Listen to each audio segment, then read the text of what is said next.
Hi friends, ಮತ್ತೆ technical videos Kannada YouTube channel ಸ್ವಾಗತ. ಇವತ್ತಿನ ಟಾಪಿಕ್ ಏನಪ್ಪ ಅಂದ್ರೆ, ನೀವು ಯಾವ ರೀತಿಯಾಗಿ ಇವಾಗ ನಿಮ್ದೊಂದು ಸಾಕಷ್ಟು ಜನಕ್ಕೆ ಪ್ರಾಬ್ಲಮ್ ಬರ್ತದೆ. ಏನಪ್ಪ ಅಂದ್ರೆ, ನೀವು ಇದನ್ನ ಸ್ಟೇಟಸ್ನ ಚೆಕ್ ಮಾಡುವಾಗ ನೀವು ಯಾವ ರೀತಿ ಚೆಕ್ ಮಾಡೋದು ಅಂದ್ರೆ ಈ ವಿಡಿಯೋದಲ್ಲಿ ತಿಳಿಸ್ತೀವಿ. ಬಟ್ ಅದು ಸ್ಟೇಟಸ್ ಅವೈಲೇಬಲ್ ಇದೆ, ನಿಮಗೆ ಚೆಕ್ ಮಾಡೋದು ಬರ್ತಾ ಇಲ್ಲ. ಅದನ್ನ ನಾನು ನಿಮಗೆ ತಿಳಿಸ್ತೀವಿ ವಿಡಿಯೋದಲ್ಲಿ. ಲಾಗಿನ್ ಆದ ತಕ್ಷಣ ಫಸ್ಟ್ ಬಂದ್ಬಿಟ್ಟು ಇಲ್ಲಿ ಇಯರ್ ಸ್ಟೇಟಸ್ಗೆ ಹೋಗಿ ಸ್ಟೇಟಸ್ ತಗೊಂಡು ಇಲ್ಲಿ ನಿಮ್ಗೆ ಯಾವ ಇಯರ್ ಬೇಕೋ ಆ ಇಯರಿಂದ ಚೆಕ್ ಮಾಡ್ಕೊಳ್ಬೇಕಾದ್ರೆ ಇಲ್ಲಿ ನಾವು ಈ ಇಯರಿಂದ ಚೆಕ್ ಮಾಡಬೇಕು. 25-26 ನೋಡ್ಕೊಳ್ಳಿ.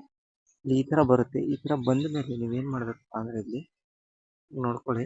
ನೀವೇನು ಮಾಡ್ತಾ ಇದ್ದೀರಿ, ಇಲ್ಲಿ ಮೈನಸ್ ಹೋಗ್ತಾ ಇದ್ದೀರಿ, ನೋ ಡಾಟಾ ಅಂತ ಬರ್ತಿದೆ. ನೀವು ನೋಡಿ ಇಲ್ಲಿ ಕ್ಲಿಕ್ ಮಾಡಬೇಕಾಗಿರುತ್ತೆ. ಕೌನ್ಸಿಲಿಂಗ್ ಅಡ್ಮಿಷನ್ ಡಾಟಾ ನಾವು ಕೌನ್ಸಿಲಿಂಗ್ ಮೂಲಕ ಬಂದಿಲ್ಲ, ಹಾಗಾಗಿ ಕೌನ್ಸಿಲಿಂಗ್ ಡೀಟೇಲ್ನ ತೋರಿಸಲ್ಲ. ನಂತರ ಈಗ ಡಿಸಬಿಲಿಟಿ, ಈಗ SSLC ಬೋರ್ಡ್ ಡೀಟೇಲ್ಸ್ ಈ ಥರ ಓದ್ತೀರಿ, ಬರೋದಿಲ್ಲ. ಈಗ ಹಾಸ್ಟೆಲ್ ಡೀಟೇಲ್ಸ್ ಹೋಗ್ತೀವಿ, ಇದು ಬರೋದಿಲ್ಲ. ಈಗ ನೀವು ಇಲ್ಲಿ ಕ್ಲಿಕ್ ಮಾಡಿ ನೋಡಿ, ಹಾಸ್ಟೆಲ್ ಡೀಟೇಲ್ಸ್ ಇಲ್ಲ, ಯೂನಿವರ್ಸಿಟಿ ಹಾಸ್ಟೆಲ್ ಇಲ್ಲ. ಆದರೆ ನಾವು ಇವಾಗ ಬೇರೆ ಹಾಸ್ಟೆಲ್ ಇದ್ದೀವಿ ನೋಡಿ, ಇದನ್ನ ಕ್ಲಿಕ್ ಮಾಡಿದ್ರೆ ಶೋ ಆಗುತ್ತೆ. ನೋಡಿ, ನಾವು ಈ ಹಾಸ್ಟೆಲ್ ಅಲ್ಲಿ ಇದ್ದೀವಿ, ಹಾಸ್ಟೆಲ್ ಡೀಟೇಲ್ಸ್ ಶೋ ಆಗುತ್ತೆ. ಮತ್ತೆ ನಿಮಗೆ ಅದರ್ ಸೀಡಿಂಗ್ ಇಲ್ಲಿ ಕ್ಲಿಕ್ ಮಾಡ್ತೀರಿ, ಬರೋದಿಲ್ಲ. ನೀವು ಇಲ್ಲಿ ಕ್ಲಿಕ್ ಮಾಡಬೇಕು. ನೀವು ಏನು ಕ್ಲಿಕ್ ಮಾಡಬೇಕು ಅಂದ್ರೆ ನಿಮ್ದು ಏನಲ್ಲಿ ಟೈಪಿಂಗ್ ಇರುತ್ತಲ್ಲ ಅಲ್ಲಿ ಕ್ಲಿಕ್ ಮಾಡಬೇಕಾಗುತ್ತೆ.